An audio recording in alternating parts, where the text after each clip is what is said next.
আজকে কেন এতগুলো মানুষ এই ঈদগাহ মাঠে? সালামু আলাইকুম রহমতুল্লাহ। গতকাল রাতে আমাদের এলাকা থেকে একটা মানুষ বিদায় নিয়ে নিল। তার জানাজা পড়ানোর জন্য যাচ্ছি। একদিন আমাকেও আপনাকেও এইভাবে এই খাটের মধ্যে শোয়ানো হবে, আমাদের জানাজা পড়াবে, তারপরে ওই খাটে করে নিয়ে ওই অন্ধকার কবরে নিয়ে যাবে আমাদেরকে। তাহলে আমরা কিসের এত অহংকার করি, এত ধন পয়সা টাকা পয়সা নিয়ে কেন এত মাতব্বরগিরি করি?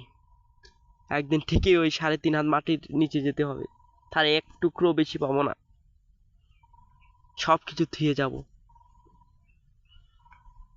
এই ভিডিওটা দেখে শিক্ষা নেব আমরা, এই কবরে শুধু শরীরটা যাবে, আর কোনো কিছুই যাবে না।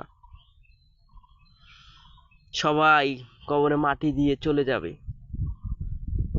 কেউ আর ফিরিয়ে তাকবে না। এইভাবে দেখো মাটি দিতেছে মানুষ, তোমাকে ফেলে আসবে ওখানে।